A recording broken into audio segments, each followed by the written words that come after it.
Hi everyone!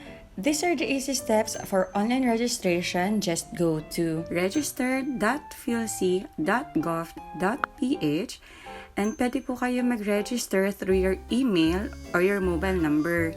Sa akin, I registered through my email. So, enter your email. Kung saan man kayo nag-register, magkaka-receive kayo ng OTP or one-time password.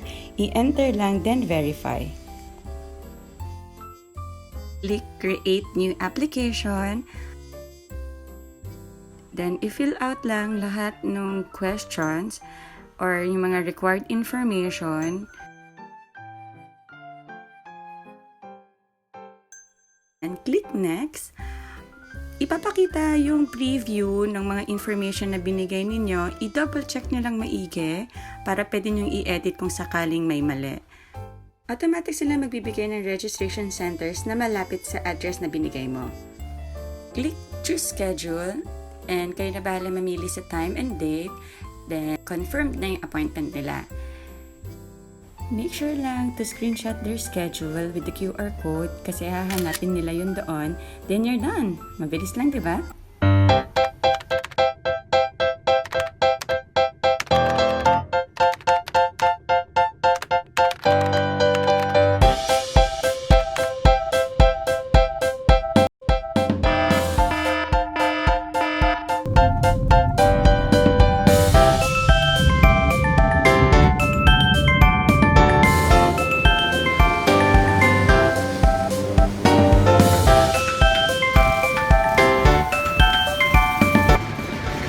Wrong gate. Pag dito kayo sa Southmall kukuha, ang entrance ay saan nga? Sa Starbucks. Starbucks na gate. Sa likod. Kami na ngayon.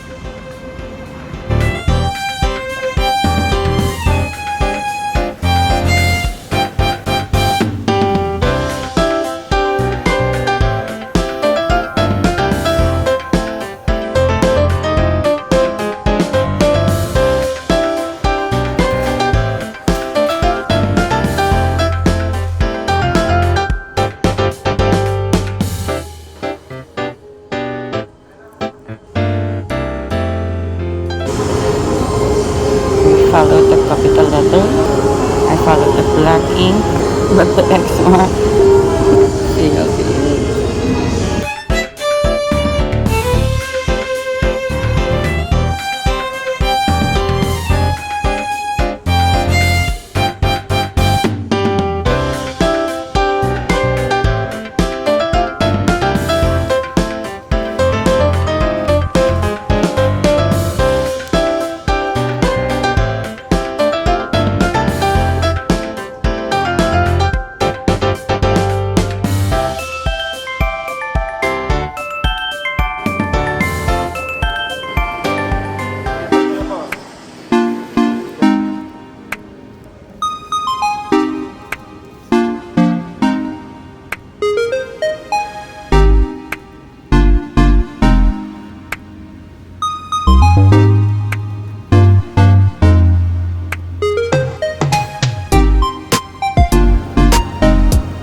optimistic na ako.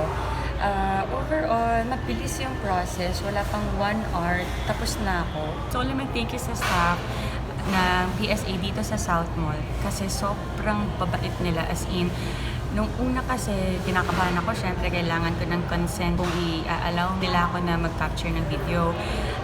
Nagtanong ako dun sa isang staff nila, then she just asked me kung para saan.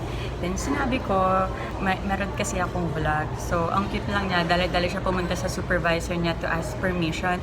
Tapos lumapit sa akin yung supervisor, then she asked me kung para saan yung video. Then I told her na I'm doing vlog. Nag-smile siya, then sinabi niya na, sige ma'am, pwede po.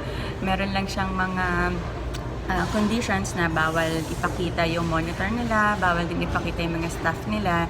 Siyempre for confidentiality, personal information ko din kasi yung paproject nila dun sa monitor. So, thank you dun sa supervisor and sa staff sa PSA dito sa Southmall for allowing me to capture the video. And, ayan, thank you!